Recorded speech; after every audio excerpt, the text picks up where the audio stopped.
नमस्कार साथियों, मैं मदन धाकड़ मालवा एकेडमी इंदौर के डिजिटल प्लेटफॉर्म पर आप सभी का स्वागत करता हूं। हम आज जनरल साइंस की शुरुआत करने जा रहे हैं। जनरल साइंस में आज का जो हमारा टॉपिक्स रहेगा वो रहेगा जैव अणु के अंदर कार्बोहाइड्रेट, प्रोटीन तथा वसा। आज जो हम पढ़ने वाले हैं कार्बोहाइड्रेट, प्रोटीन तथा वसा से रिलेटेड एग्जाम में किस टाइप का क्वेश्चन आता है, चाहे हम व्यापम की कोई सी भी एग्जाम दे, उससे रिलेटेड कोई भी क्वेश्चन आता है वो किस टाइप का आएगा। ठीक है, आज का हम टॉपिक की शुरुआत करते हैं। सबसे पहले हमारा जो टॉपिक्स होता है उसमें न्यूट्रिएंट मतलब पोषक, न्यूट्रिएंट एलिमेंट यानी पोषक तत्व। अब सबसे पहले पोषक तत्व कितने प्रकार के होते हैं? पोषक तत्व हमारे दो प्रकार के होते हैं।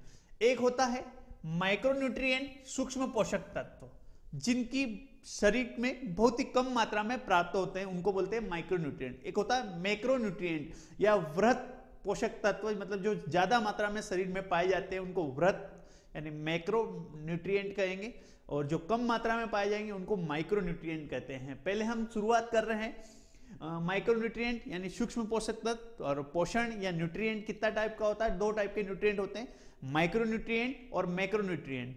सूक्ष्म पोषक तत्व तथा वृहत पोषक तत्व जो ज्यादा मात्रा में पाए जाते हैं। सूक्ष्म पोषक तत्व दो प्रकार के होते हैं, एक होता है हमारा विटामिन, दूसरा होता है हमारा मिनरल्स। विटामिन भी कम मात्रा में यानी सूक्ष्म मात्रा में प्राप्त होगा तो वो ये जो है ये काय के अंदर आता है? सूक्ष्म पोषक तत्व में। दूसरा हमारे होते हैं मिनरल्स। मिनरल्स में जैसे कि हमारे शरीर में कैल्शियम, आयरन, फास्फोरस, ये सब मिनरल्स के अंदर आते हैं। तो सूक्ष्म पोषक तत्व में कौन आएगा? हमारा विटामिन आएगा, हमारा मिनरल्स आएगा। ठीक है। दूसरा है माइक्रोन्यूट्रिएंट, मैक्रोन्यूट्रिएंट मतलब बड़े पोषक तत्व। अभी मैंने दोनों टाइप आपको बताए थे। सूक्ष्म पोषक में कौन आएगा? विटामिन तथा खनिज आएंगे, मतलब मिनरल्स आएंगे। और यहां पर क्या आता है उनके बारे में हम जानते हैं। सबसे पहले है कार्बोहाइड्रेट। कार्बोहाइड्रेट ये है हमारा फैट, ये प्रोटीन, और ये है हमारा वाटर। ठीक है, प्रोटीन है ये हमारा प्रोटीन। कार्बोहाइड्रेट की पर डे कितनी रिक्वायरमेंट होती है? 300 ग्राम पर डे। 300 ग्राम पर डे। एक स्वस्थ मनुष्य को 300 ग्राम कार्बोहाइड्रेट पर डे रिक्वायरमेंट होती है। ठीक है। इसी प्रकार हम बात करें फैट यानी वसा की, पर डे कितना वसा या कितना फैट मिलना चाहिए एक स्वस्थ मनुष्य को? 80 ग्राम पर डे, 80 ग्राम पर डे हमको रिक्वायरमेंट है काई की? फैट की। ठीक है। तीसरा आ रहा है प्रोटीन। प्रोटीन में लिखा है 0.8 gram oblique KG of body and weight per day. इसको थोड़ा सा समझेंगे हम। एग्जाम्पल, अगर किसी मनुष्य का वेट 50 किलोग्राम है, कितना है? 50 किलोग्राम, तो उसको कितना प्रोटीन की रिक्वायरमेंट है? तो हमें इसमें क्या करना है? 0.8 इंटू 50 का मल्टीप्लाई करेंगे हम। 0.8 इंटू 50, सॉरी 0.8 मतलब ये इसका डेसिमल हम हटाएंगे तो ये हो जाएगा हमारे पास 8/10, 0 से 0 कैंसिल, 840। मतलब हमको पर डे कितने ग्राम की रिक्वायरमेंट होती है? अगर 0.8 ग्राम में हम मल्टीप्लाई कर रहे हैं किसका? केजी ऑफ बॉडी वेट का, तो ये हमको इतने ग्राम की जरूरत पर डे पड़ेगी। अगर 50 किलोग्राम का वजन है तो 40 ग्राम हमको क्या चाहिए? 40 ग्राम हमको प्रोटीन की रिक्वायरमेंट पर डे होगी। अगर किसी का वजन 80 है, 80 किलोग्राम है, तो हमको इसमें क्या करना पड़ेगा? 0.8 इंटू 80 का रिक्वायरमेंट, 0 कैंसिल, 8 इंटू 8 मतलब 64 ग्राम लगेगा।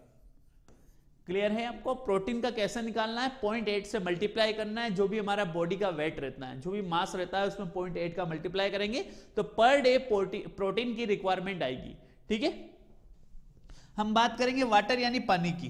पर डे कितना पानी पीना चाहिए? 5 से 6 लीटर रिक्वायरमेंट होती है पर डे पानी की, 5 से 6 लीटर।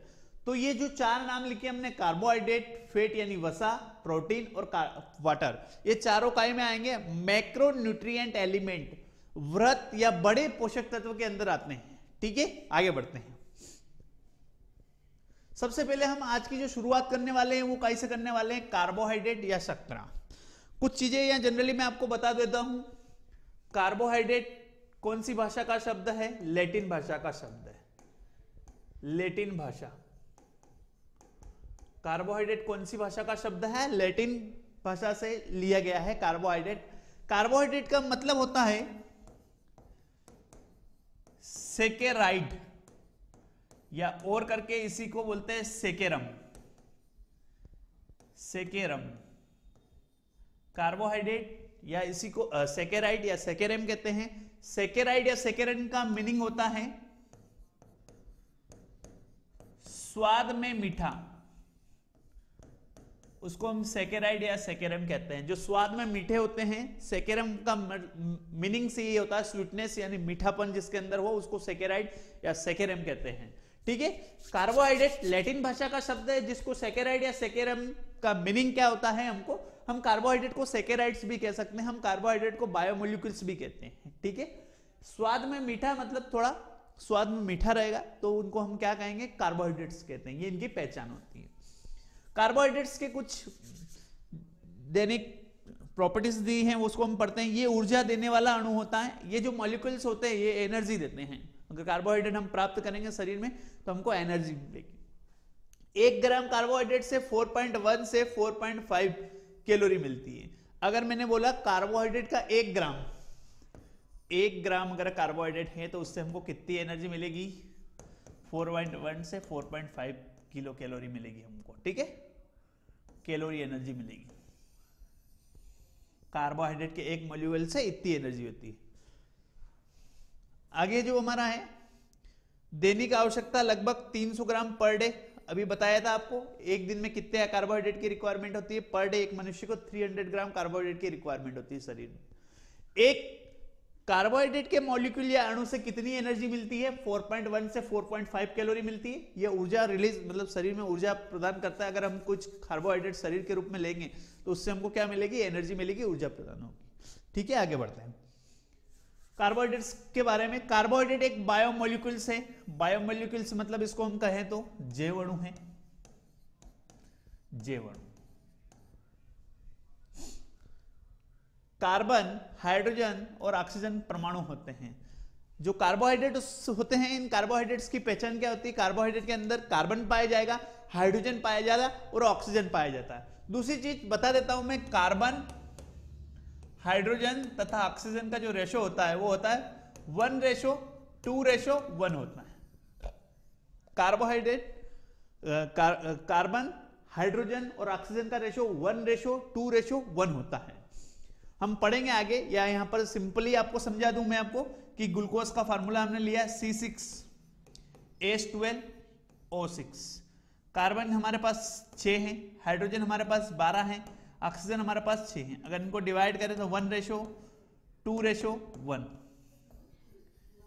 ये जो है मेरा एग्जाम्पल के तौर पे आपको बताया है मैंने कि इनका जो रेशो होता है कार्बन, हाइड्रोजन और ऑक्सीजन का 1:2:1 होता है। ठीक है। हाइड्रोजन, ऑक्सीजन परमाणु 2:1 रेशो में रहते हैं, यानी अगर तीनों की बात करें तो 1:2:1। अभी हाइड्रोजन और ऑक्सीजन की बात करिए, मतलब ये हमारा हाइड्रोजन, ये ऑक्सीजन, तो 2:1 होता है। तो इसमें हाइड्रोजन तथा ऑक्सीजन का परमाणु 2:1 के अनुपात में, जैसे पानी एग्जाम्पल के लिए बताया कि पानी H2O, हाइड्रोजन कितने हैं, 2 है, ऑक्सीजन कितना, 1 है। तो इसका बताया कि जो रेशो होता है वो कितना होता है, 2:1 होता है। ठीक है, आगे बढ़ता हूं। ये इसका फॉर्मूला बताया है। हम कार्बोहाइड्रेट के अंदर एक एग्जांपल बताए हैं कि कार्बोहाइड्रेट के संरचना सूत्र कैसे होते हैं, वो बताया गया है। कार्बोहाइड्रेट या शर्करा, कार्बोहाइड्रेट काई से प्राप्त होता है वो थोड़ा सा एग्जांपल समझे आप। फलों से कार्बोहाइड्रेट प्राप्त होगा, अनाजों से कार्बोहाइड्रेट प्राप्त होता है, सब्जियों से प्राप्त होता है, दूध आदि उत्पाद में पाए जाते हैं।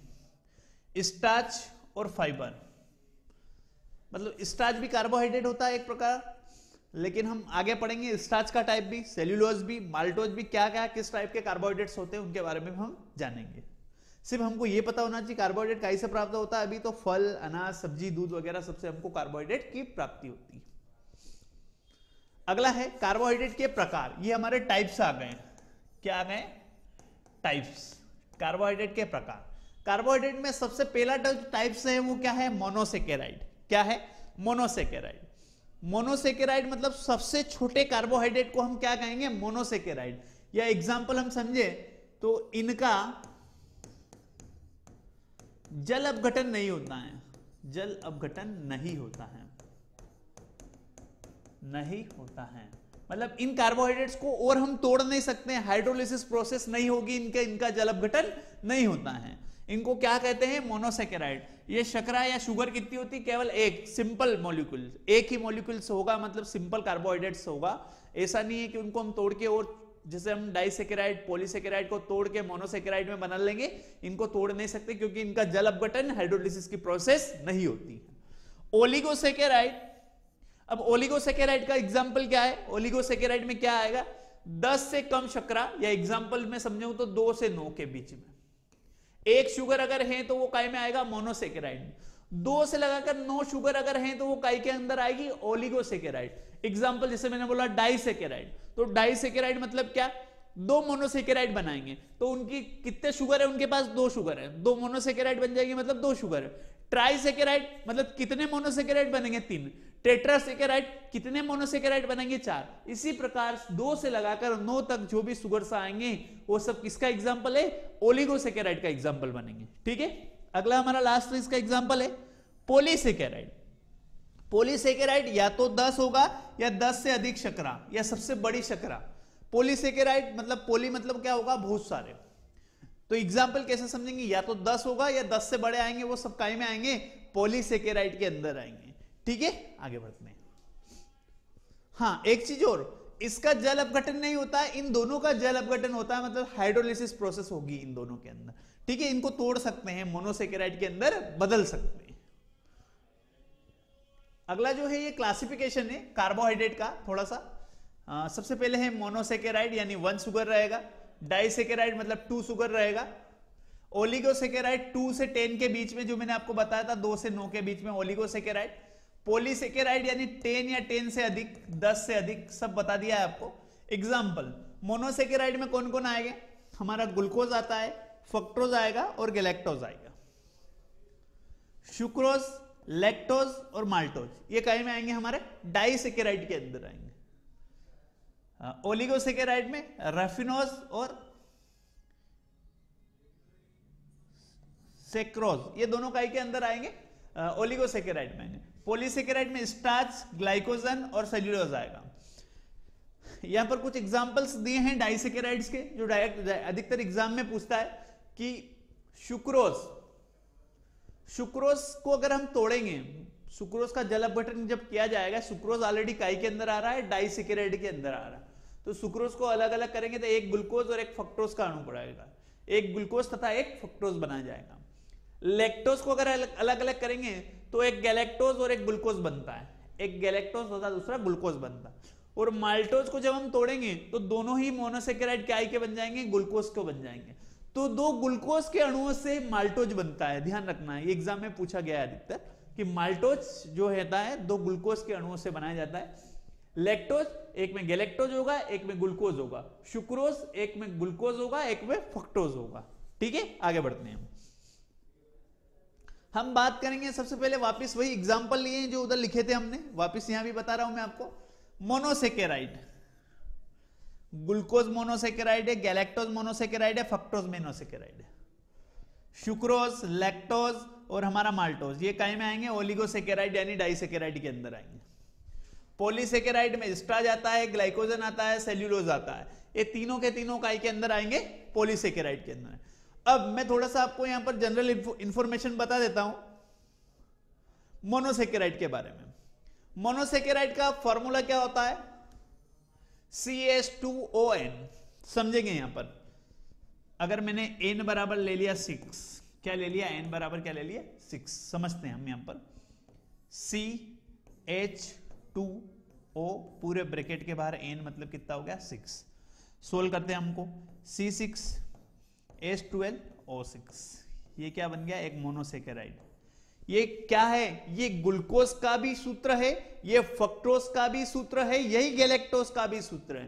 तीनों का सूत्र एक ही होगा, लेकिन इनका संरचना सूत्र अलग अलग होगा, स्ट्रक्चर जो है वो अलग अलग होता है। वो मैं आपको बताऊंगा कि एक हमारा ग्लूकोज और एक हमारा गैलेक्टोज,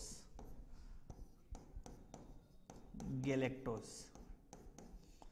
इसके अंदर क्या कौन सा ग्रुप पाया जाता है? फंक्शन ग्रुप,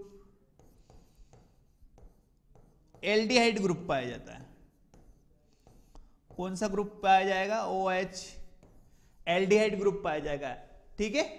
लेकिन अगर हमारा फ्रक्टोज है तो फ्रक्टोज में कौन सा ग्रुप पाया जाता है? फ्रक्टोज में कीटोन ग्रुप पाया जाता है। कौन सा ग्रुप पाया जाएगा? कीटोन ग्रुप पाया जाएगा फ्रक्टोज के अंदर, दोनों टाइप RR, और इसमें एक साइड R बनेगा, एक साइड OH बन जाएगा, तो RR बनता है, ठीक है। फ्रक्टोज के अंदर कीटोन ग्रुप पाया जाता है। कौन सा ग्रुप पाया जाएगा? पूछे आपसे डायरेक्ट, तो फ्रक्टोज के अंदर कीटोन ग्रुप पाया जाता है। ग्लूकोज तथा गैलेक्टोज के अंदर एल्डिहाइड ग्रुप पाया जाता है, ठीक है। अब थोड़ा सा इनके बारे में भी हम जान लेते हैं, ग्लूकोज तथा फ्रक्टोज के बारे में। फ्रक्टोज सभी फलों की शुगर्स होती है, सभी फलों की शर्करा। अगर पूछे कि फ्रूट शुगर किसे कहा जाता है, तो फ्रक्टोज को फ्रूट शुगर कहा जाता है। लेकिन एक फ्रूट्स ऐसा है जिसकी शुगर ग्लूकोज होता है। एक अंगूर की शुगर या ग्रेप शुगर किसे कहा जाएगा? ग्लूकोज को कहा जाता है, ग्रेप शुगर के नाम से जाना जाता है। बाकी सभी शुगर जो है वो किस नाम से जानी जाएगी? फलों की शर्करा, फ्रूट शुगर, फ्रक्टोज के नाम से जानी जाती है। गैलेक्टोज कहां से प्राप्त होता है? तो लैक्टोज के विखंडन से। लैक्टोज को जब हम विखंडित करेंगे, लैक्टोज को जब तोड़ा जाएगा तो गैलेक्टोज बनाया जाता है, ठीक है। आगे है मोनोसेकेराइड के बारे में जनरल इंफॉर्मेशन समझ लेते हैं हम। इसे रक्त शर्करा भी कहते हैं, ब्लड शुगर। ग्लूकोज को क्या कहा जाता है? ब्लड शुगर कहा जाता है। अगर हमारे ब्लड के अंदर ये शुगर बढ़ जाता है तो डायबिटीज नामक बीमारी पैदा हो जाती है। हमारा शरीर अगर सुक्रोज को सोखेगा नहीं तो डायबिटीज यानी शुगर की मात्रा बढ़ जाती है, तो डायबिटीज या मधुमेह नाम की बीमारी हो जाती है, ठीक है। तो ग्लूकोज को क्या कहा जाता है? रक्त शुगर कहते हैं। ये फलों के जूस में पाया जाता है। कहां पाया जाएगा? फलों के जूस में पाया जाता है। गैलेक्टोज या लैक्टोज के विखंडन से बनता है, ठीक है। लैक्टोज को जब तोड़ेंगे उससे प्राप्त होगा। इसे गन्ने वाली शर्करा भी कहते हैं, मतलब कैन शुगर शर्करा भी कहेंगे, गन्ने वाली शर्करा भी कहते हैं। प्रकृति में पाए जाने वाले सबसे मीठी शक्कर, सबसे मीठी शुगर अगर कहा जाता है तो किसको कहेंगे? फ्रक्टोज को कहा जाएगा, ठीक है। और ये सभी फ्रूट की शुगर भी होती है। फ्रूट शुगर भी ये फलों की शर्करा के नाम से भी जाना जाता है। कौन? हमारा फ्रक्टोज, ठीक है। आगे बढ़ते हैं। आगे है ग्लूकोज, फ्रक्टोज तथा गैलेक्टोज, तीनों का फार्मूला अभी बताया था आपको, सेम फार्मूला रहता है। लेकिन इनका आइसोमर, जिनका फार्मूला समान होता है किंतु गुण भिन्न होते हैं। इनके गुण क्या होंगे? अलग अलग होंगे, ठीक है। ये इनका स्ट्रक्चर भी बताया, अभी मैंने आपको बताया था COO वाला और OH वाला, तो अलग अलग। एक कीटोन ग्रुप पाया जाएगा और दो में क्या पाया जाएगा? एल्डिहाइड ग्रुप पाया जाएगा। बाकी फॉर्मूला तीनों का सेम रहेगा। अब हम बात करेंगे ओलिगोसेकेराइड। ओलिगोसेकेराइड मतलब इसके अंदर डाइसेकेराइड अधिकतर पूछे जाते हैं। हम डाइसेकेराइड के बारे में जानेंगे। सबसे पहले सुक्रोज। सुक्रोज को क्या कहते हैं? सुक्रोज को घरेलू चीनी या टेबल शुगर के नाम से जाना जाता है। वो बोलेगा टेबल शुगर किसे कहा जाता है? टेबल शुगर हमें किसको कहेंगे? सुक्रोज को कहेंगे। सुक्रोज को अगर तोड़ा जाएगा तो ग्लूकोज बनेगा और फ्रक्टोज बनेंगे, ठीक है। ये मैंने आपको जनरल बता दिया था। वापस लैक्टोज, लैक्टोज को हम मिल्क शुगर कहते हैं। लैक्टोज को क्या कहेंगे? मिल्क शुगर कहा जाता है। ये हमारा फॉर्मूला है। डाइसेकेराइड, जो अधिकतर डाइसेकेराइड होता है C12H12O11, C12H12O11 के नाम से ये जाना जाएगा पूरा। दूध में मिठास का कारण, दूध जब मीठा होता है वो किसके कारण होता है? तो दूध मीठा होता है लैक्टोज के कारण। हमारा maltose, maltose glucose plus galactose, glucose plus galactose, इससे चावल में पानी यानी मांड में पाया जाता है। जनरली अब हम थोड़ी सी और इनकी बात कर लेते हैं। सुक्रोज, सुक्रोज को गन्ने की शर्करा भी कहते हैं। केन शुगर, शुगर भी कहा जाता है, जो कि गन्ने से प्राप्त होता है, इसलिए अधिकतर सुक्रोज को गन्ने की शर्करा भी कहा जाता है। लैक्टोज, लैक्टोज मतलब क्या होता है? लैक्टोज जो दूध में मिठास के लिए जिम्मेदार होता है। सबसे ज्यादा लैक्टोज अगर पाया जाता है तो वो ऊंट के दूध में पाया जाता है। ऊंट के दूध में, ऊंट के दूध में सबसे ज्यादा लैक्टोज पाया जाता है। दूध में मिठास का कारण जो होता है वो क्या होता है? लैक्टोज होता है। अब थोड़ा सा मिल्क के यानी दूध के बारे में थोड़ा सा जान लेते हैं। दूध के अंदर कौन सा कार्बोहाइड्रेट होता है? तो लैक्टोज कार्बोहाइड्रेट होता है। दूध के अंदर कौन सा प्रोटीन होता है? तो कैसीन प्रोटीन होता है। दूध का पीएच अगर पूछ ले तो 6.7 6.4 से 6.5, क्योंकि अलग अलग गाय भैंस के दूध का पीएच अलग अलग होता है। ठीक है, तो दूध में अब ये हो गया, गाय के दूध में लैक्टोज पाया जाता है, 4 से 6% लैक्टोज पाया जाता है गाय के दूध में। मनुष्य के दूध में पाया जाएगा 6 से 8% पाया जाता है, और 8 से अधिक जो पाया जाता है वो ऊंट के दूध में पाया जाता है, जो सबसे ज्यादा मीठा होता है और ज्यादा समय तक नहीं रख जाते हैं, वो दूध खराब हो जाता है। ऊंट के दूध को निकालने के तुरंत बाद चाय बनाई जाती है, नहीं तो उसके अंदर बैक्टीरिया गिर जाते हैं। ठीक है, अब हम बात करेंगे माल्टोज के बारे में। माल्टोज कहां से प्राप्त होता है? माल्टोज सबसे ज्यादा मात्रा में अंकुरित धान, अंकुरित जौ या सोयाबीन में मुक्त रूप से माल्टोज पाया जाएगा। ठीक है, जो भी अंकुरित यानी जर्मिनेशन जब हो रहा है उनके अंदर माल्टोज की सबसे ज्यादा मात्रा में पाया जाता है। अगला है पॉलीसेकेराइड। पॉलीसेकेराइड कौन कौन है हमारे? ग्लाइकोजन हमारा पॉलीसेकेराइड है, सेल्यूलोज हमारा पॉलीसेकेराइड है, स्टार्च हमारा पॉलीसेकेराइड है। मानव शरीर में मुख्य रूप से यकृत में पाया जाता है। लीवर के अंदर जो कार्बोहाइड्रेट पाया जाता है वो कौन सा है? हमारा ग्लाइकोजन। या यूं बात करें हम कि कार्बोहाइड्रेट का संचय या स्टोर करके रखने वाला जो होता है वो कौन है? ग्लाइकोजन, जो स्टोर करके, जिस कार्बोहाइड्रेट को हम स्टोर कर सकते हैं। सेल्यूलोज पादप की कोशिका भित्ति में पाया जाता है। सबसे इंपॉर्टेंट क्वेश्चन है कि प्लांट सेल वॉल जो होती है वो काई की बनी होती है? सेल्यूलोज की बनी होती है। ठीक है, अगला है यह विश्व में सर्वाधिक पर्याप्त शर्करा होती है, सबसे ज्यादा मात्रा में पाया जाता है सेल्यूलोज। सेल्यूलोज की प्राप्ति काई से होती है? तो सेल्यूलोज जो है हमको काई से प्राप्त होगा? सेल्यूलोज हमको कपास यानी कॉटन से मिलता है और जूट से मिलता है, जूट और कपास। एक चीज और बता देता हूं, पॉलीसेकेराइड में जो सेल्यूलोज होता है, सेल्यूलोज जटिल कार्बोहाइड्रेट होता है। क्या होता है? जटिल कार्बोहाइड्रेट। जटिल कार्बोहाइड्रेट होता है, इजीली डाइजेस्ट नहीं होता, इसको डाइजेस्ट करने में थोड़ा सा समय लगता है। लेकिन अगर स्टार्च भी पॉलीसेकेराइड है, इसकी डाइजेशन इजीली हो जाती है, आराम से पच जाता है। तो ये हमको पता होना चाहिए कि ये जटिल कार्बोहाइड्रेट में आता है पॉलीसेकेराइड के अंदर, ये सरल कार्बोहाइड्रेट में आएगा स्टार्च हमारा। स्टार्च आलू में पाया जाएगा, चावल में पाया जाता है। ठीक है, आलू तथा चावल में पाया जाता है स्टार्च सबसे ज्यादा मात्रा में। अब हम कार्बोहाइड्रेट के अलावा जो हमारा टॉपिक्स है वो है प्रोटीन। ठीक है, प्रोटीन के कुछ मेन फैक्ट्स हैं, उनके बारे में जान लेते हैं। प्रोटीन, सबसे पहले हम बात करेंगे प्रोटीन। प्रोटीन एक ग्रीक वर्ड है, ग्रीक भाषा का शब्द है। प्रोटीन कौन सा वर्ड है? ग्रीक वर्ड है, ग्रीक भाषा का, यानी ग्रीक भाषा का शब्द है। प्रोटीन शब्द किसने दिया था? मुल्डर ने दिया था। प्रोटीन शब्द किसने दिया था? मुल्डर ने दिया था। कौन से सन में दिया था? यह दिया था 1838 में। इतनी जानकारी हमारे लिए बहुत है प्रोटीन से रिलेटेड। प्रोटीन एक ग्रीक भाषा का शब्द है, इसकी जो शुरुआत करी थी, जो नाम दिया था वो किसने दिया था? मुल्डर ने दिया था। और कौन से सन में दिया था? 1838 के अंदर दिया था। प्रोटीन मानव शरीर के लिए आवश्यक पोषक तत्व हैं। एक चीज और बता देता हूं, यदि हमारे शरीर में 3 चीजें सबसे मेन होती हैं, एक होता है कार्बोहाइड्रेट,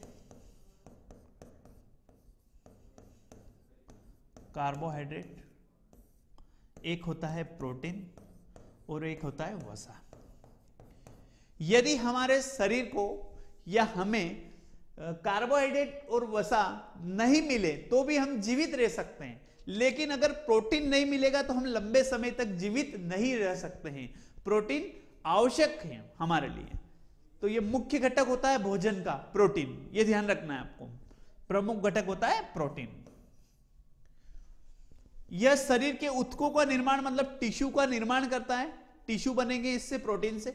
ईंधन स्रोत के रूप में भी जाना जाता है, ईंधन स्रोत के रूप में भी जाना जाता है।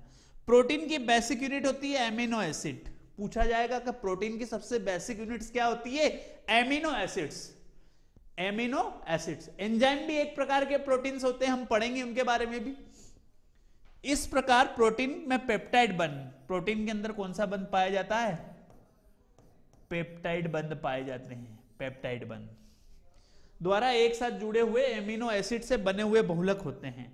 पूछेगा कि प्रोटीन के अंदर कौन से बंध पाए जाते हैं? पेप्टाइड बंध पाए जाते हैं। अब प्रोटीन भी अलग अलग टाइप्स के प्रोटीन होते हैं, 2 प्रकार के प्रोटीन होते हैं, मेनली हम पढ़ेंगे आगे। हाँ, प्रोटीन के फंक्शंस क्या क्या है, प्रोटीन कहां रिक्वायरमेंट है, उनके बारे में हम जानते हैं। शरीर की वृद्धि और विकास में सहायक होता है, शरीर को वृद्धि करेगा तो प्रोटीन। प्रोटीन बच्चों के लिए सर्वाधिक महत्वपूर्ण पोषक तत्व होते हैं। प्रोटीन बच्चों में सर्वाधिक महत्वपूर्ण, जो चाइल्ड होते हैं, छोटे बच्चे होते हैं, उनके अंदर प्रोटीन जो है वो सबसे महत्वपूर्ण। मांसपेशियां निर्माण में जो मसल्स होते हैं उनको बढ़ाने में सहायक करते हैं ये प्रोटीन के निर्माण में। थोड़ा सा मैं जनरली आपको यहीं पर बता देता हूं। प्रोटीन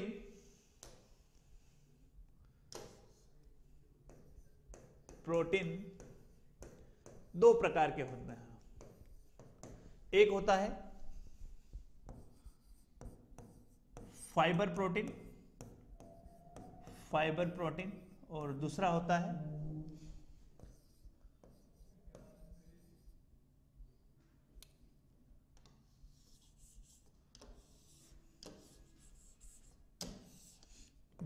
है हमारा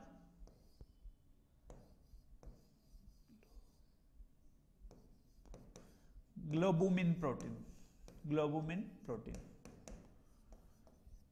दो प्रकार के प्रोटीन होते हैं। फाइबर प्रोटीन के अंदर हाइड्रोजन बंध पाया जाता है, अंतराण्विक। इसके अंदर पेप्टाइड बंध पाए जाते हैं, पेप्टाइड। इसका जो एग्जाम्पल है, जैसे हमारा त्वचा, बाल, नाखून, सींग, ऊन, इन सभी में केराटिन नाम का प्रोटीन पाया जाता है। ठीक है। त्वचा में, बाल में, नाखून में, सींग में, उनमें जो प्रोटीन पाया जाएगा वो फाइबर प्रोटीन होता है, केराटिन नाम होता है। अब हम बात करेंगे एल्बुमिन प्रोटीन के अंदर, तो एल्बुमिन प्रोटीन कहां कहां पाया जाएगा वो भी हम समझेंगे थोड़ा सा यहां पर।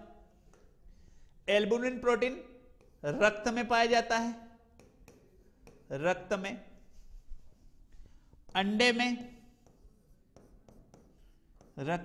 अंडे में, मांसपेशियों में। रक्त में पाया जाने वाला प्रोटीन हीमोग्लोबिन, लिख देता हूं मैं, हीमोग्लोबिन। अंडे में एल्बुमिन और ग्लोबुमिन, मांसपेशियों में मायोसिन। ये आपको याद रखना है। रक्त में हीमोग्लोबिन, अंडे में एल्बुमिन तथा ग्लोबुमिन तथा मांसपेशियों में मायोसिन प्रोटीन पाया जाता है। प्रोटीन के दो टाइप्स होते हैं, फाइबर प्रोटीन्स और एल्बुमिन प्रोटीन। फाइबर प्रोटीन्स मतलब तंतु के रूप में जो प्रोटीन्स होगा वो फाइबर प्रोटीन्स होंगे। उनका क्या होता है, उनके अंदर हाइड्रोजन बंध पाए जाते हैं और इनकी संरचना रेखीय होती है फाइबर प्रोटीन की। एल्बुमिन संरचना जो होती है वो गोलाकार होती है, स्पेरिकल्स होती है। एक त्वचा, बाल, नाखून, सींग, उनमें पाया जाता है केराटिन के नाम से। उसका जो प्रोटीन, उनकी संरचना कैसी होगी, गोलाकार होती, उनके अंदर पेप्टाइड बंध पाए जाते हैं। रक्त के अंदर हीमोग्लोबिन, हमारे अंडे के अंदर एल्बुमिन तथा ग्लोबुमिन पाया जाएगा तथा मांसपेशियों के अंदर मायोसिन नाम का प्रोटीन पाया जाता है। आगे बढ़ते हैं हम। प्रोटीन के कुछ फंक्शंस हैं उनके बारे में जानेंगे। ऊर्जा प्रदान करने में भी प्रोटीन सहायक होता है। उत्तक बनाने में मतलब टिश्यू बनाने में, हमारे छोटे छोटे सेल से मिलकर क्या बन जाएंगे, टिश्यू बन जाते हैं, तो उसमें भी सहायक होता है। घाव भरने में, अगर हमको कोई चोट वोट लग जाती है और वो घाव भरा रहा है तो उसके लिए भी प्रोटीन जिम्मेदार होते हैं। वही अभी मैंने जो आपको बताया था, प्रोटीन की खोज पहली बार डच रसायनज्ञ जोइस जोहेंस मुल्डर, पूरा नाम है इनका, कौन से सन में करी थी, 1838 में करी थी। ठीक है, जो मैंने आपको बता ही दिया है।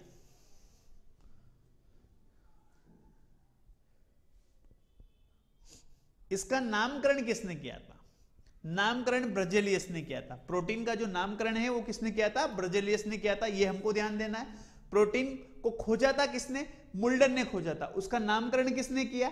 ब्रजेलियस ने किया। ठीक है, आगे एंजाइम, एंटीबॉडी तथा हार्मोन, तीनों ही प्रोटीन से मिलकर बने होते हैं। अगर कोई एंजाइम से तो भी प्रोटीन ही का रूप है, कोई एंटीबॉडी यानी प्रतिरक्षा, हमारे शरीर के अंदर जो एंटीबॉडी है, जैसे कि हम किसी रोग के प्रति लड़ने की क्षमता, किसी भी रोग के प्रति लड़ने की क्षमता को हम क्या बोलते हैं? प्रतिरक्षा, यानी एंटीबॉडी कहेंगे। इसी प्रकार जैविक उत्प्रेरक, एंजाइम जो है क्रिया को, उत्प्रेरक का काम क्या होता है? किसी भी क्रिया को बढ़ाना या घटाना, ये होता है उत्प्रेरक का काम। हार्मोन्स, ये तीनों ही काय से मिलकर बने होते हैं, ये तीनों के तीनों ही प्रोटीन से मिलकर बने होते हैं।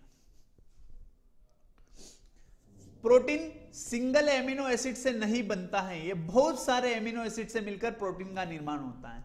बहुत सारे एमिनो एसिड से मिलकर प्रोटीन का निर्माण होता है। ये ऐसा नहीं कि एक सिंगल प्रोटीन, एक सिंगल एमिनो एसिड है जिससे हमारा प्रोटीन बन जाएगा, ये हजारों की संख्या में भी हो सकते हैं। ठीक है, बहुत सारे एमिनो एसिड जिसे आबंध से जुड़कर प्रोटीन का निर्माण करते हैं उसे पेप्टाइड बॉन्ड कहते हैं। प्रोटीन के अंदर कौन सा बंध पाया जाता है? पेप्टाइड बंध पाया जाता है। ये एमिनो एसिड से, एमिनो एसिड 2 है, ये एन टर्मिनल से, सी टर्मिनल से। किस प्रकार से इसका निर्माण होता है पेप्टाइड का, उसका हम जान रहे हैं। ठीक है, आगे एमिनो अम्ल प्रोटीन की सबसे छोटी इकाई होती है। एमिनो अम्ल प्रोटीन की सबसे छोटी इकाई होती है। प्रोटीन के अंदर नाइट्रोजन, कार्बन, हाइड्रोजन, ऑक्सीजन तत्वों से मिलकर बना होता है। वो आपसे पूछेगा कि नाइट्रोजन युक्त पदार्थ कौन सा होता है? CHO तो हमने कार्बोहाइड्रेट के अंदर भी पढ़ा है, कार्बन, हाइड्रोजन तथा ऑक्सीजन। नाइट्रोजन युक्त पदार्थ कौन सा होता है? प्रोटीन एक नाइट्रोजन युक्त पदार्थ है। ठीक है, अगला है एमिनो एसिड्स। एमिनो एसिड्स कितने प्रकार के होते हैं? टोटल हमारे शरीर के अंदर 20 जोड़ी एमिनो एसिड पाए जाते हैं। 20 देखते हैं हम। आवश्यक एमिनो एसिड कितने हैं? 9। गैर आवश्यक एमिनो एसिड कितने हैं? 11। तो 11 और 9 कितने हो गए? 20। टोटल 20 जो है एमिनो एसिड्स पाए जाते हैं। ठीक है, जिन्हें हम भोजन के रूप में खाते हैं, हम भोजन करते हैं उसके रूप में खाते हैं, वो सब क्या हो गया? एसेंशियल यानी आवश्यक एमिनो एसिड्स होते हैं। जैसे दूध, अंडा, सोयाबीन, दालें, मेवा, बादाम आदि, इन सभी से हमको आवश्यक एमिनो एसिड्स प्राप्त होता है। गैर आवश्यक एमिनो एसिड जो शरीर में बनते हैं, जो शरीर में ऑटोमेटिक बनते हैं रिएक्शन के द्वारा, ठीक है, तो उनको हम क्या कहेंगे? गैर आवश्यक एमिनो एसिड्स। अब इतनी सारी बात निकली तो मैं प्रोटीन पे थोड़ा सा और डिस्कस करना चाहूंगा। प्रोटीन सोयाबीन में सर्वाधिक मात्रा में लगभग 42 से 45% प्रोटीन पाया जाता है इकाई के अंदर, सोयाबीन के अंदर। सोयाबीन में सर्वाधिक 42 से 45% तक प्रोटीन पाया जाता है। हाँ, ये आवश्यक एमिनो एसिड्स, ये है अनावश्यक एमिनो एसिड, इनके नाम है अलग अलग। आवश्यक एमिनो एसिड के नाम हमको पता होना चाहिए, जो भोजन के रूप में हम लेते हैं, ये हमसे पूछ सकते हैं। पहला नाम है leucine, isoleucine, वेलेनिन, histidine, lysine, मिथाइनिन, phenyl aniline, थ्रायोनिन और ट्रिप्सिन। ये जो है आवश्यक एमिनो एसिड्स होते हैं, ये अनावश्यक एमिनो एसिड्स होते हैं। हमको आवश्यक एमिनो एसिड के नाम तो याद रखना है, चलो सर के बहुत सारे नाम है, हम याद नहीं कर पाएंगे, लेकिन कम से कम एक साइड के अगर नाम याद आएंगे तो बाकी काय में आएंगे? नॉन एसेंशियल के अंदर। या तो हम उधर का याद कर लें या इधर का याद कर लें। आप एक साइड का पूरा याद करें, 9 नाम याद करें, 11 ज्यादा है तो 11 को छोड़ सकते हैं। अगर 9 याद है तो बाकी जो 11 आएंगे वो काय में आएंगे? नॉन एसेंशियल के अंदर आएंगे, अनावश्यक एमिनो एसिड्स के अंदर आएंगे। ठीक है, हाँ, ये जो है, जो अधिकतर ये क्वेश्चन बहुत बढ़िया पूछा जाता है कि सल्फर युक्त एमिनो एसिड कौन कौन से होते हैं जिनके अंदर सल्फर पाया जाता है। मिथियोनिन सल्फर युक्त एमिनो एसिड से, सिस्टीन हमारा होमोसिस्टीन, और एक और है हमारा टॉरिन, ये सल्फर युक्त एमिनो एसिड्स होते हैं। ये लास्ट ईयर कुछ एग्जाम्स में आया हुआ है क्वेश्चन। आप चाहे एमपी पुलिस की बात कर लें, पटवारी, कांस्टेबल या कोई भी व्यापम की एग्जाम्स होती हैं, उसके अंदर ये क्वेश्चन आए हुए हैं, मतलब कि सल्फर युक्त एमिनो एसिड्स कौन सा होता है। तो मिथियोनिन, सिस्टीन, होमोसिस्टीन और टोरिन, जो ये चारों जो हैं सल्फर युक्त एमिनो एसिड्स होते हैं। ठीक है, आगे बढ़ेंगे हम। कुछ जो बहुत इंपॉर्टेंट क्वेश्चन था उसके बारे में बता देता हूं। बासमती चावल उबलने के बाद थोड़ा सा मोटा हो जाता है, यानी फूल जाता है। हम चावल नॉर्मल खरीद के लाते हैं तो उसकी साइज छोटी होती है, लेकिन बनने के बाद वो थोड़ा मोटा होता है। उसके लिए कौन जिम्मेदार होता है उसके बारे में जानना है। बासमती चावल उबलने के बाद लाइसिन नामक एमिनो एसिड, अभी नाम सुना है ना, लाइसिन इसेंशियल आवश्यक एमिनो एसिड में नाम सुना, लिखा है मैंने आवश्यक। तो लाइसिन नामक एमिनो एसिड के कारण अधिकतर लंबा हो जाता है। ये पूछ सकता है आपको कि चावल पकने के बाद लंबा हो जाता है क्यों? लाइसिन नामक एमिनो एसिड के कारण, ठीक है। और इसमें सुगंध काय की आती है? पाइरोल के कारण आती है। काय के कारण सुगंध आती है, जो हम चावल पकता है उसके बाद जो सुगंध आती है वो काय के कारण आती है? पाइरोल के कारण इसके अंदर खुशबू आती है। अगला है, प्रोटीन की कमी से क्या बीमारी, क्या डिसीज हो सकती है, वो हम जान रहे हैं, जो बहुत फेमस है। क्वासिओकर नाम की एक बीमारी होती है और एक होता है सूखा रोग। दो प्रकार की जो खासकर बीमारी होती है, सूखा रोग, मरासमस जिसको कहा जाता है, मरासमस, ये यहां पर लिखा भी है मरासमस। पहले हम बात करते हैं क्वासिओकर। क्वासिओकर बीमारी में क्या होता है? मानव शरीर में प्रोटीन की कमी से क्वासिओकर हो सकता है। क्या होता है? पेट का फूलकर बाहर निकला रहना इसकी विशेषता है। पेट फूलकर बाहर निकल जाता है, यह प्रोटीन की कमी से होता है अधिकतर, ठीक है। मरासमस एक गंभीर कुपोषण को दर्शाता है। कुपोषण मतलब हाथ पैर बिल्कुल पतले हो जाना, बिल्कुल ढांचा ढल जाना, जिसमें शक्ति का अभाव होता है। बच्चों का वजन बहुत ज्यादा कम हो जाता है, मतलब बिल्कुल हाथ पैर, मतलब शरीर में जान ही नहीं रहती, बिल्कुल सिकड़ा हुआ इंसान दिखाई देता है, उसमें मरासमस या सूखा रोग कहा जाता है। जिसके अंदर ये दो टाइप की बीमारियां प्रोटीन की कमी से होती है। ये पूछेगा क्वासिओकर बीमारी कार्बोहाइड्रेट की कमी से होती है, प्रोटीन की कमी से होती है या वसा की कमी, तो ये प्रोटीन की कमी से होती है। और ये भी हमने मरासमस दो बीमारियां पढ़ी हैं यहां पर, ठीक है। आगे बढ़ते हैं। अब हम बात करेंगे वसा यानी फैट्स की बात कर लेंगे। वसा यानी फैट्स एक प्रकार का, ये भी लिपिड्स हैं। सबसे ज्यादा एनर्जी मिलती है एक अणु से, इसमें एक अणु से सबसे ज्यादा एनर्जी मिलती है 9.1 कैलोरी। 9.1 कैलोरी एक फैट के मॉलिक्यूल्स के, एक फैट के अणु से 9.1 कैलोरी। अभी हमने कार्बोहाइड्रेट से पढ़ा था, कार्बोहाइड्रेट से कितनी मिली थी हमको? 4.1 से 4.5 के बीच। यहां पर डायरेक्ट 9.1 कैलोरी, ठीक है। व्रत के समय ऊर्जा प्रदान करता है। हम लंबे समय तक जब भूखे रहते हैं, व्रत करते हैं, जैसे फास्ट करते हैं, तो जो शरीर को एनर्जी प्रदान करने का काम कौन करता है? फैट। जो हमारे शरीर में फैट है वो लंबे समय तक एनर्जी को रिलीज करता है, मतलब, ठीक है। विटामिन को घुलने में सहायक होता है। विटामिन को घुलाने में, मतलब कुछ विटामिन घुलते नहीं है, तो उन विटामिन को घुलाने का काम कौन करता है? हमारा फैट करता है। ये लिखा भी यहां पर 1 ग्राम कार्बोहाइड्रेट से 4 कैलोरी तथा 1 ग्राम फैट से 9 कैलोरी, जो मैं 9.1 एग्जैक्ट बताया आपको। फंक्शन, फैट के क्या फंक्शन है? हमारा शरीर के तापमान को नियंत्रण करना, कुछ अलग की भांति कार्य करना। बॉडी टेम्परेचर को मेंटेन करने का काम किसका है? फैट का होता है। नोट, हमारे बॉडी में फैट वसा उत्तक के रूप में संचित रहता है। किसके रूप में? वसा उत्तक के लिए, फैट टिश्यू के रूप में संचित रहता है, ठीक है। ये कुछ फैट्स होते हैं दो प्रकार के, संतृप्त तथा असंतृप्त। सेचुरेटेड तथा अनसेचुरेटेड फैट्स होते हैं, दो प्रकार के होते हैं, जानते हैं हम इनके बारे में।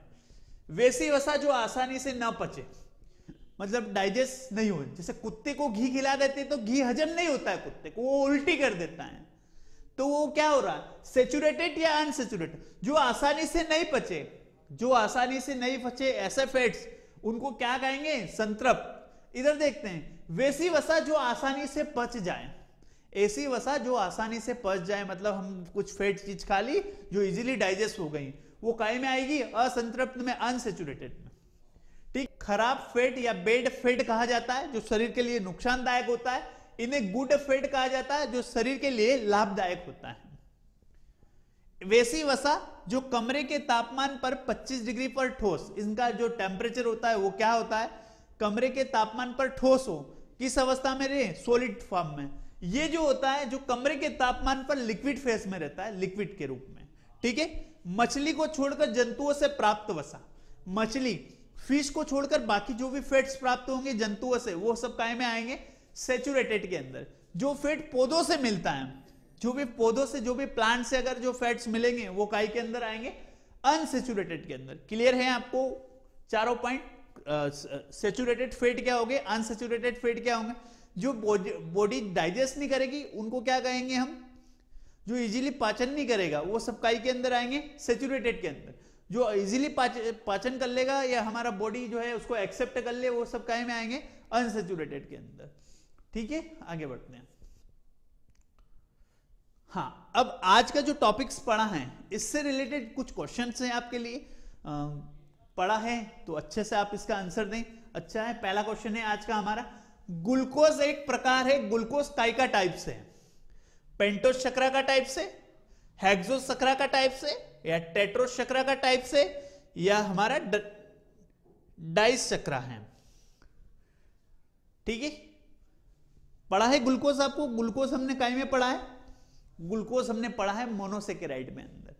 अब ये आपको बता दूं, ग्लूकोज को हमने, ग्लूकोज का फॉर्मूला होता है C6H12 और O6। इसके अंदर कितने कार्बन आ रहे हैं, 6, तो 6 कार्बन वाले को हम क्या कहेंगे, हेक्सोस। तो ग्लूकोज एक हेक्सोस शर्करा है, हमारा राइट क्या आंसर आएगा, हेक्सोस शर्करा। अगले क्वेश्चन का आंसर आपको खुद को देना है पहले, फिर मैं आपको बताऊंगा।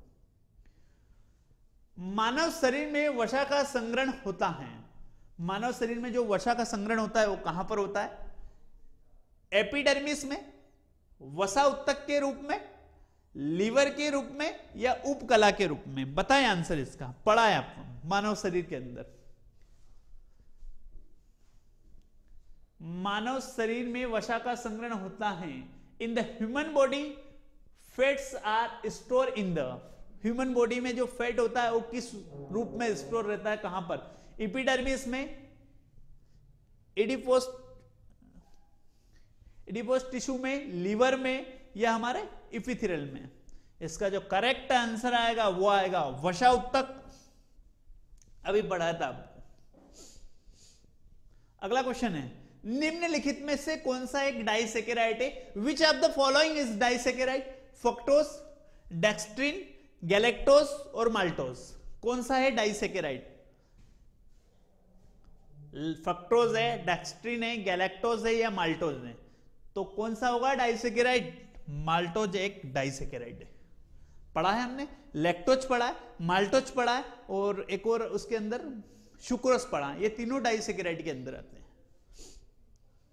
अगला है, a man suffering from diabetes mellitus drinking water more frequently as has been the elementary from the blood extra. Diabetes mellitus से पीड़ित व्यक्ति अधिक बार पानी पीता है क्योंकि उसके खून से अतिरिक्त निकालना पड़ता है। A option glucose, B option insulin, तीसरा ग्लूकोगन, और चौथा जो है वो है नमक। सबसे पहले डायबिटीज एक बीमारी होता है जिसका दूसरा नाम होता है मधुमेह, मधुमेह, जिसको हम नॉर्मली कहते हैं शुगर, शुगर की बीमारी। डायबिटीज या शुगर का जो व्यक्ति है उसको अधिक बार पानी पीना पड़ता है, उसे खून से अतिरिक्त निकालना पड़ता है। एक्चुअली होता क्या है, हमारे ब्लड के अंदर शुगर पाई जाती है। अभी पढ़ा था हम, ब्लड शुगर किसको कहते हैं, ग्लूकोज को। तो हमारा शरीर जो है उस ब्लड शुगर को सोखने में असक्षम होता है, तो शुगर लेवल बॉडी के अंदर बढ़ जाता है। उसी बीमारी को हम कहते हैं क्या, डायबिटीज या मधुमेह या शुगर के नाम से जाना जाता है। तो इसके खून से अतिरिक्त निकाला जाता है, ग्लूकोज को निकालते हैं, इंसुलिन को निकालते हैं, ग्लूकोगन को निकालते हैं, या नमक को निकाला जाता है। किसको निकाला जाता है, तो हमारे शरीर में सबसे ज्यादा मात्रा में, मैंने क्या बोला, ग्लूकोज को निकाला जाएगा। क्यों निकाला जाता है, क्योंकि ब्लड शुगर किसको कहा जाता है, ग्लूकोज को। ग्लूकोज की अगर मात्रा बन जाए, इसके लिए लगाया जाता है, तो लगाते हैं इंसुलिन इंजेक्शन, जो इंजेक्शन लगाते हैं इंसुलिन लगाते हैं, लेकिन ये जो होता है ग्लूकोज, जिसको शरीर से बाहर किया जाता है, शरीर में ज्यादा मात्रा में अगर हो जाता है। अगला है नाइट्रोजन भोजन है, नाइट्रोजन युक्त भोजन कौन सा है इसमें से, कार्बोहाइड्रेट, लिपिड्स, प्रोटीन या नमक। किसके अंदर नाइट्रोजन पाया जाता है, तो सबसे ज्यादा हमने एक ही पढ़ा है, इसमें तो C, H और O पाया जाता है, ये लिपिड्स है। प्रोटीन C, H, O तथा N, नाइट्रोजन युक्त जो भोजन होता है वो होता है हमारा प्रोटीन्स होता है। ठीक है, तो आज के जो हैं अधिकतर हमारे सारे क्वेश्चन हो गए, कुछ एक क्वेश्चन लास्ट बाकी हुआ है। आप जो भी टॉपिक्स पढ़ा है उसको अच्छे से पढ़ेंगे तो सारे क्वेश्चन आपको इजीली सोल्व हो जाएंगे। निम्नलिखित में से कौन सा दुग्ध प्रोटीन है, मिल्क प्रोटीन किसे कहा जाता है, लैक्टोज को, मायोसिन्स को, कैसिन को या रेनिन को? दूध में पाया जाने वाला प्रोटीन कौन सा होता है? दूध में पाया जाने वाला जो प्रोटीन होता है वो होता है हमारा कैसिन। कैसिन दूध में पाया जाने वाला प्रोटीन है। दूध में पाया जाने वाला कार्बोहाइड्रेट तो वो होता है लैक्टोज होता है। ठीक है, अगला क्वेश्चन है प्रोटीन इकाई है, प्रोटीन काय की इकाई ग्लूकोज की, फ्रक्टोज की, एमिनो एसिड की या न्यूक्लियोटाइड की? तो प्रोटीन काय की इकाई होती है, अभी पढ़ा है हमने, प्रोटीन जो होता है वो एमिनो एसिड्स की बेसिक यूनिट्स होती हैं। आज के लिए इतना ही, जो भी हमने पढ़ा है उसको अच्छे से पढ़ें। जय हिंद, जय भारत।